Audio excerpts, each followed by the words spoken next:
Welcome to the Therapy for Black Girls podcast, a weekly conversation about mental health, personal development, and all the small decisions we can make to become the best possible versions of ourselves. I'm your host, Dr. Joy Harden Bradford, a licensed psychologist in Atlanta, Georgia. For more information or to find a therapist in your area, visit our website at therapyforblackgirls.com. While I hope you love listening to and learning from the podcast, it is not meant to be a substitute for a relationship with a licensed mental health professional.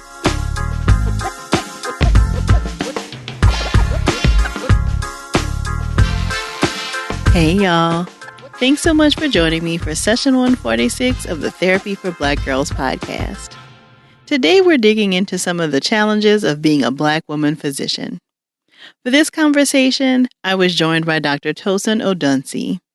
Dr. Odunsi is an OBGYN who has had a non-traditional path to becoming a physician. After graduating from Cornell University in 2008, she started her master's degree in public health at Thomas Jefferson University in Philadelphia, Pennsylvania.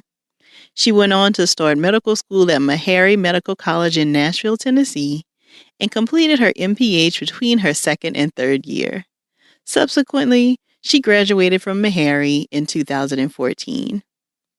Dr. Odunsi and I discussed her experiences in medical school, some of the microaggressions she's experienced as a physician, how she takes care of her mental health, and she shared tips for other sisters considering medical school. If you hear something while listening that resonates with you, please share it with us on social media using the hashtag TBGInSession. Here's our conversation. Thank you so much for being with us today, Dr. Odunsi. Thank you so much for having me. I'm excited to be here. Yeah, likewise. So we have lots of Black women physicians who are a part of our audience. They are always in the comments when they have free time. So I'm really happy to chat with you today just about some of your experiences as a Black woman physician. And so can you talk first about maybe some of the challenges that you've had thus far in your career? Sure. I think that's a good question. And of course, all of our experiences are different, but there are certainly some themes that I've had. So if I go back to medical school, there were some challenges academically. And I guess with this feeling of being enough and deserving to even be on the path of becoming a physician, because in college, my pre-medical advisor basically told me that maybe medicine wasn't the right path for me and discouraged me from pursuing medicine based on my GPA and my grades at that time. After my first year of college, I had a 2.7 GPA. So she wasn't very encouraging. And with the support of my family, I continued to pursue the pre-medical route.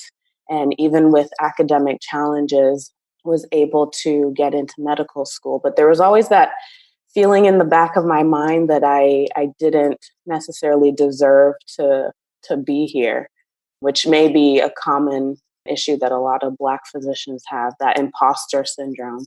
Yeah, and I think, it's so interesting because I feel like I have heard lots of Black women have a very similar story, right? Like of being advised against trying for medical school or, someone kind of early in their life talking about the fact that maybe this might not be the best route for them. Right. So I think that probably happens more often than we even maybe are aware of. Absolutely. And it's so unfortunate because there's so much potential in our community to become Black physicians, and we need more of us out there. Mm-hmm. So maybe that is a place to start, just like even before some of the challenges, like after becoming a physician, but the challenges maybe even in undergrad and through your med school training. And maybe are there any tips that you have for someone who's maybe interested in pursuing medical school and like not quite sure of how to manage the process? Sure. So the number one thing that I'm passionate about is mentoring those that are coming behind me.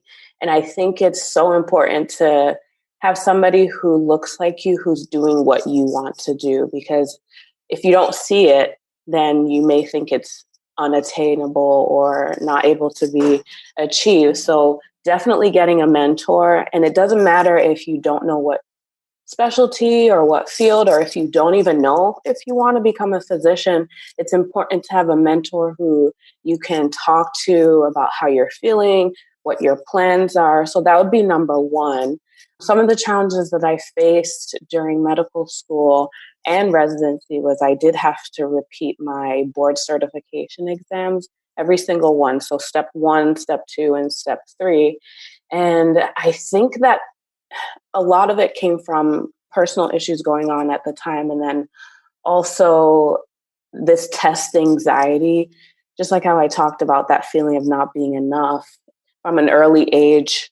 I remember AP calculus in high school, just having a lot of difficulty in that class. And that perpetuated and followed me with subsequent important exams that I had to take. So test anxiety may be an issue that others face as well. A lot of my mentees have that test anxiety, and there's no shame in getting help. So I encourage my mentees to go to office hours, meet with the professor, make sure that they know your name.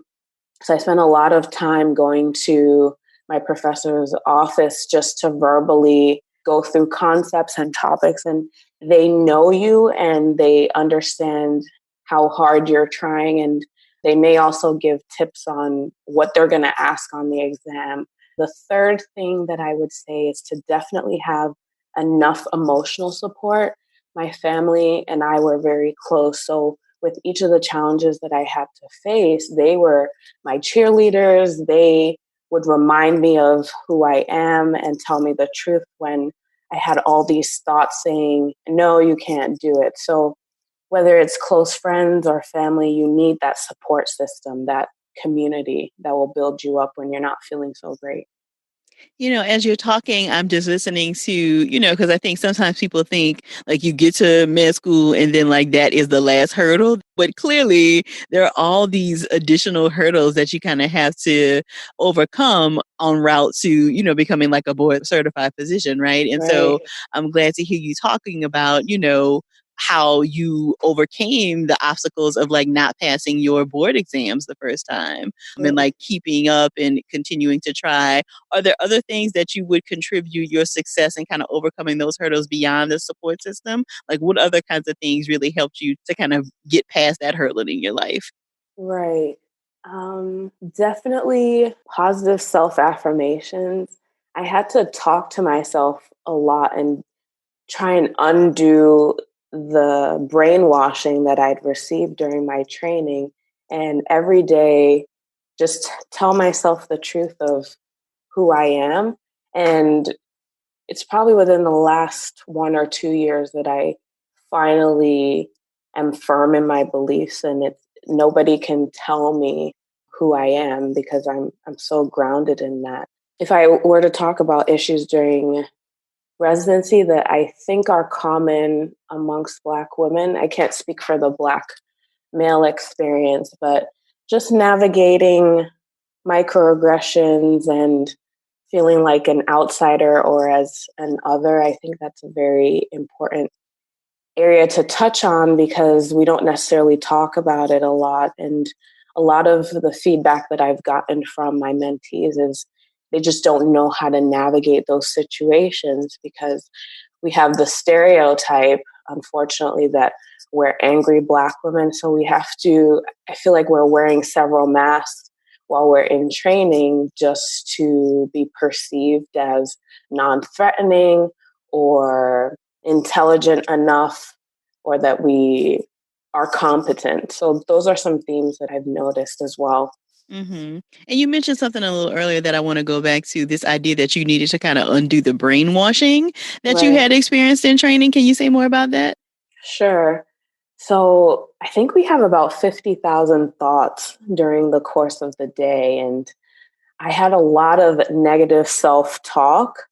And every day, whenever I had a thought, I had to replace it with the truth. So, for example, one of my mantras, and it's also on my website, is that I have everything within myself to succeed.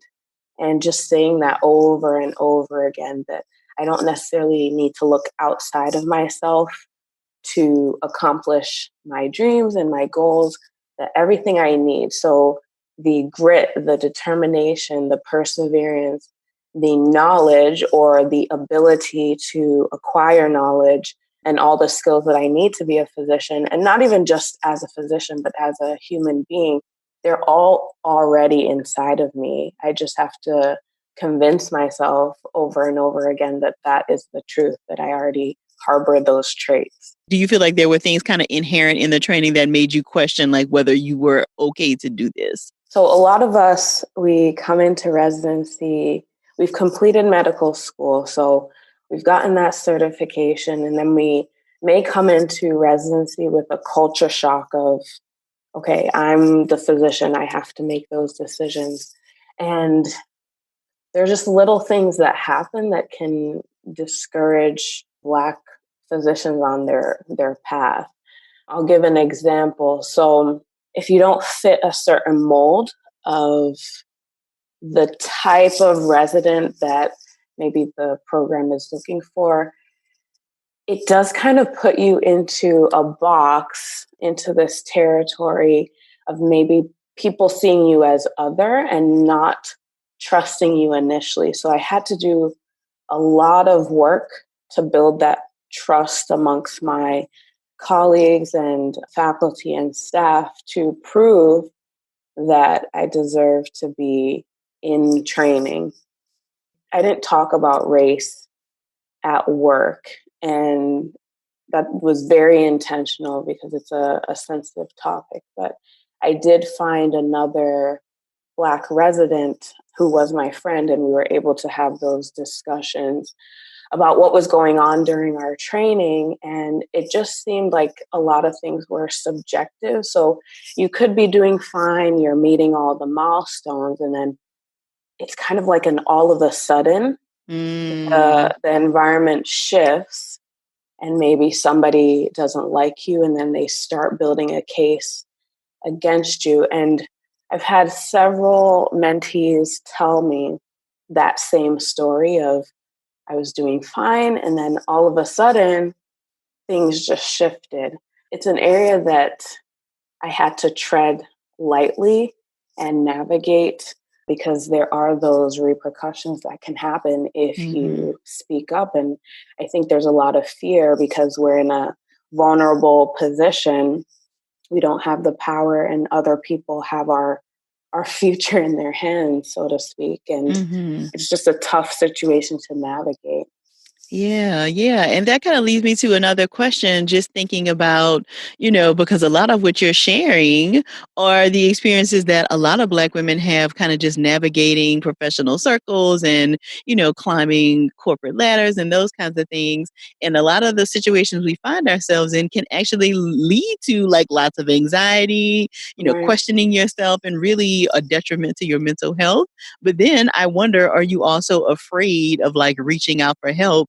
Because what does that maybe signify about your ability to continue in your program? Or is there a question of, is she fit to be a physician? Right, exactly. That's a very important point. So I think most of us are type A people, and we may have done well our whole lives and may not be comfortable asking for help because it may be seen as a weakness. But I encourage everybody, if you need help, to reach out for help. And it may not be in your medical school or your residency. It may be seeking professional help from a therapist, from your pastor, or if you have any religious beliefs, just seeking that support and having somebody who you can talk to. I did actually have a spiritual mentor during residency to discuss things that were going on.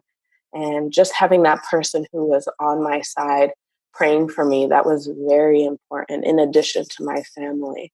If you wanted to seek therapy, like when you're in medical school or when you're in your residency training, is that something that you are required to like share with your attendings or your medical school faculty? Or is that something that you can just pursue without the worry that somebody else will be told? You can absolutely do that without letting anybody know.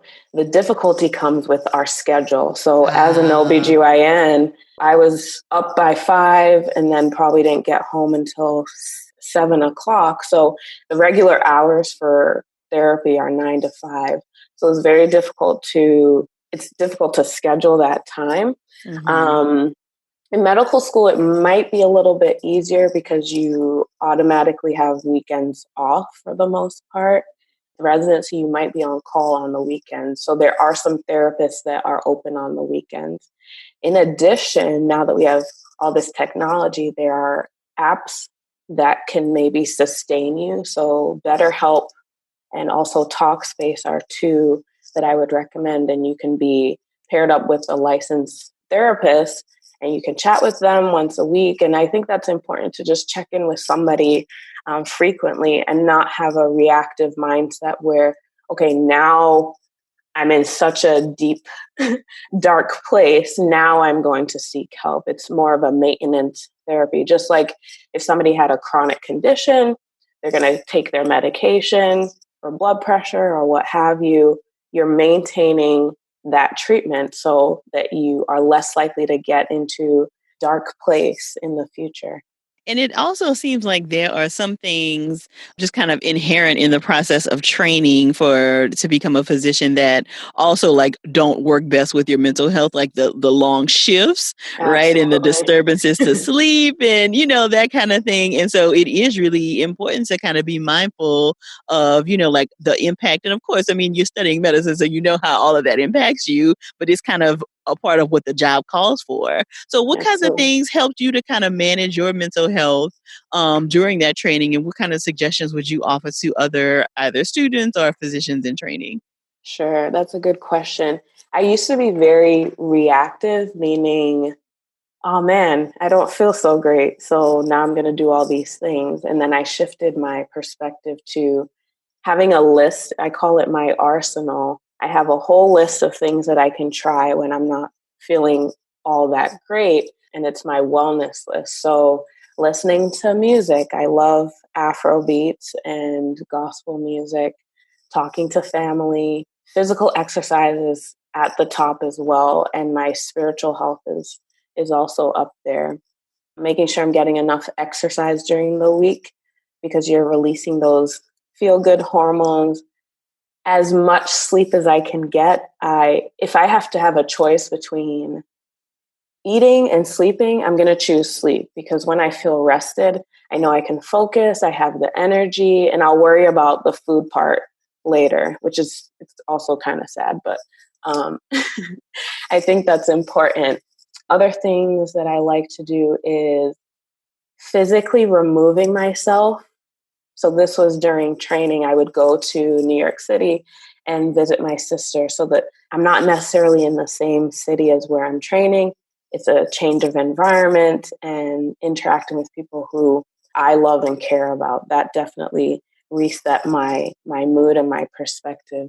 So those are just a few things on my list that I go to first that have really helped me during my training. And you already talked a little bit about some of the microaggressions. And I know some of what we've seen in our community from the physicians talk about microaggressions they experience even from patients, right? So patients not acknowledging them as a physician in the room or, saying like, let me speak to your supervisor or something like that, which I think, and this is the inherent nature of microaggressions, right? Is that it leaves you questioning like, well, what is this about? Like, is this because I'm Black? Is it because I'm a woman? Like, what is this about? Right. And so can you talk just about like how you've maybe been able to like lean on other women to kind of get some support for those microaggressions, or how have you handled those? I think that's a good point. So the thing about microaggressions is that you question, am I crazy? And having somebody that you can bounce off the situation to is very helpful. So I talked about my friend and we talk about the different situations that we were going through.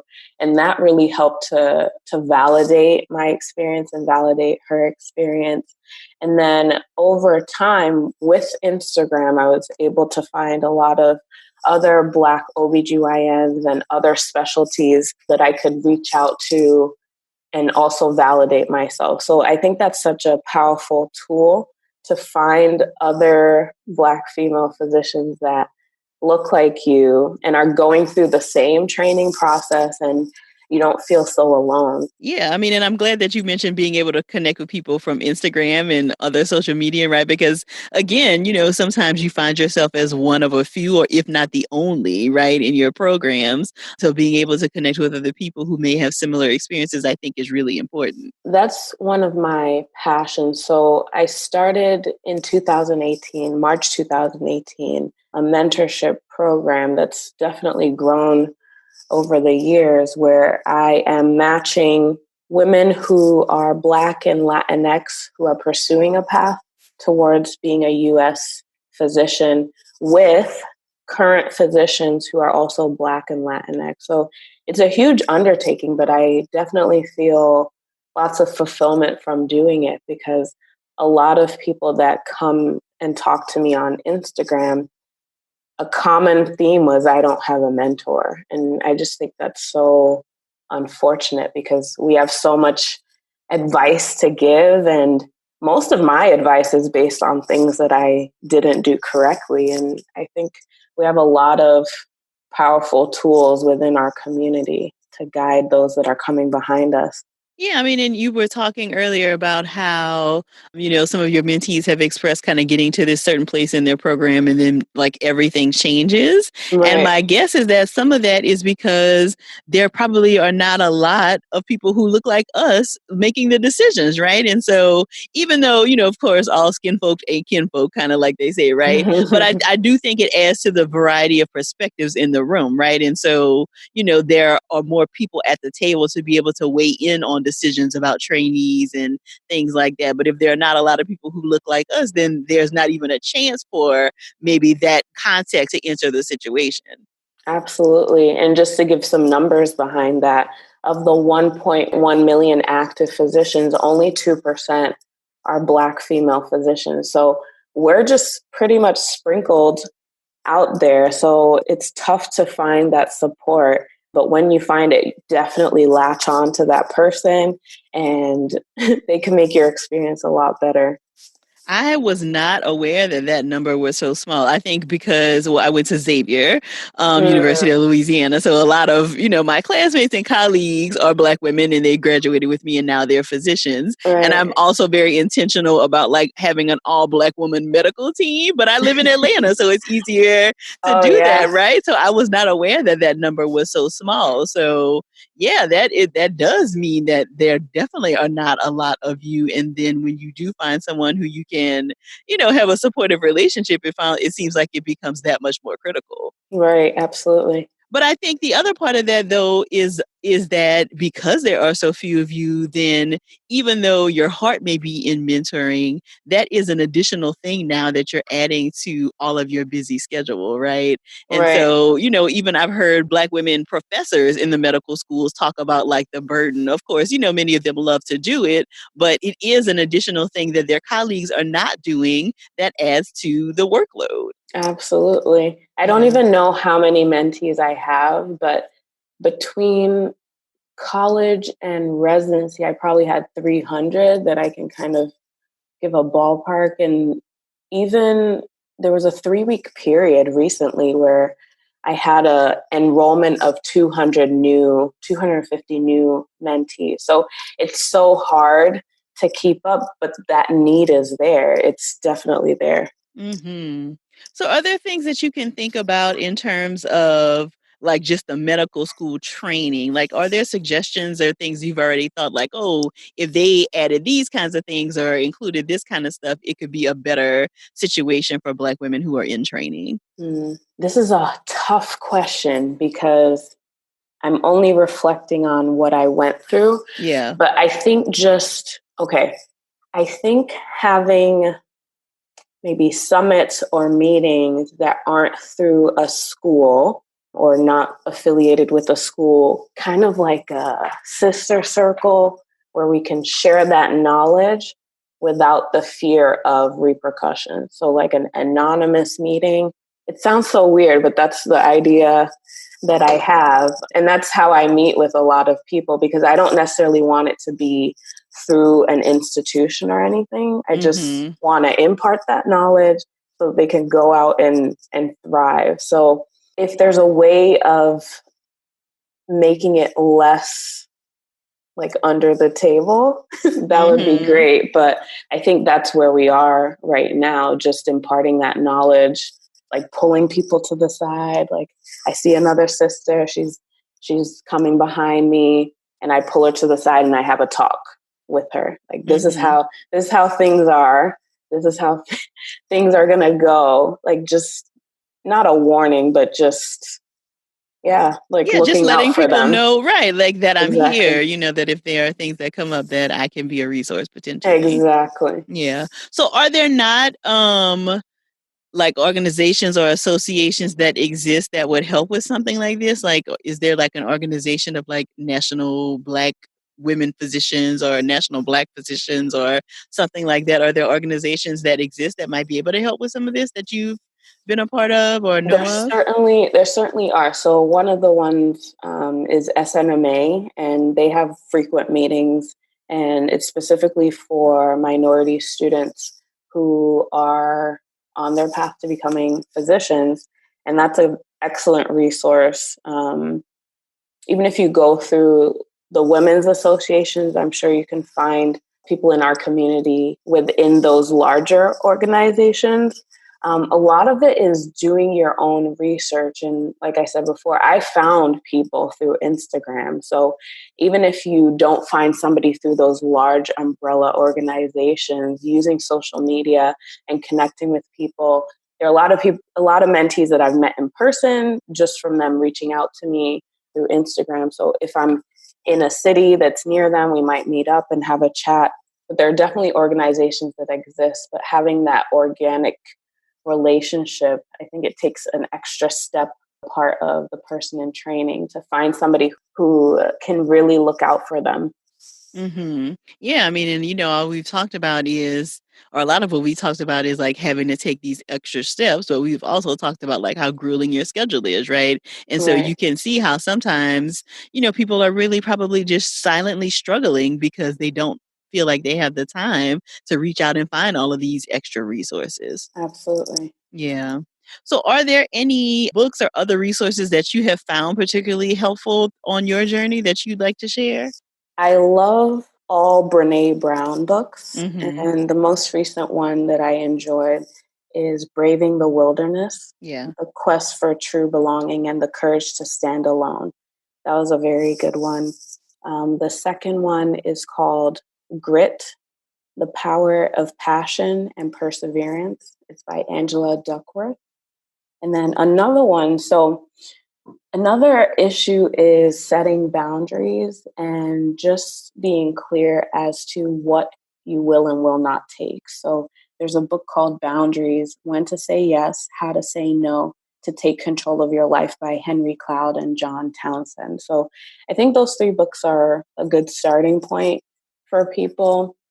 Of course, you can listen to podcasts. There's a podcast for everything. So I definitely learn a lot from doing that.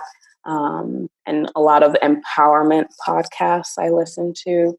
So there's a lot of resources out there. Podcasts might actually be better, especially on those drives to and from work.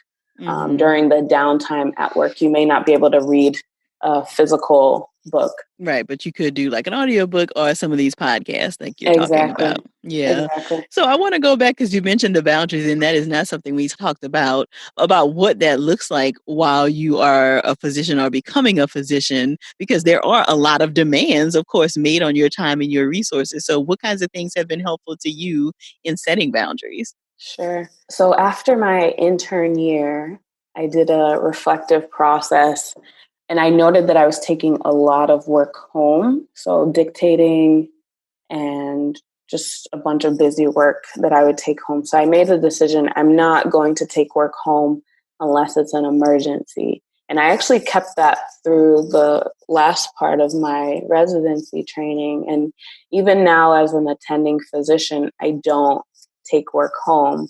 It's difficult because you may have to spend a little extra time at work, but just setting that cutoff of when I come through the door of my home, that's my safe space, and work is not going to penetrate into my home and kind of spill over and overflow. And having that boundary has definitely made my home life a bit more peaceful. That also includes talking about work at home.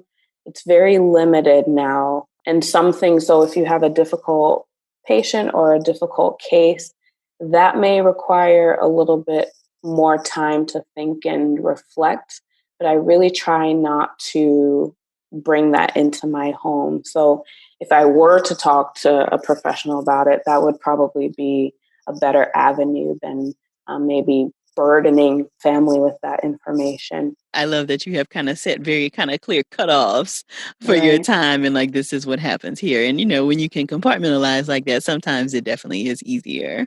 Right. And something I haven't shared. So the last week of my intern year, unfortunately, my husband passed away. And that was a sudden shock and has definitely made me reflect a lot on how I want my life to be in the future. That's definitely shaped the boundaries that I set for my life now. So I'm very protective of my time with my family and my own personal time to take for myself. So I don't feel bad when I have to say no to people. I think that's the biggest lesson that I've learned over the course of the last almost 5 years since he passed.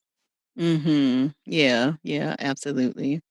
So where can we connect with you, Dr. Odunsi? You mentioned a website, so you share your website, please, as well as any social media handles that you'd like to share.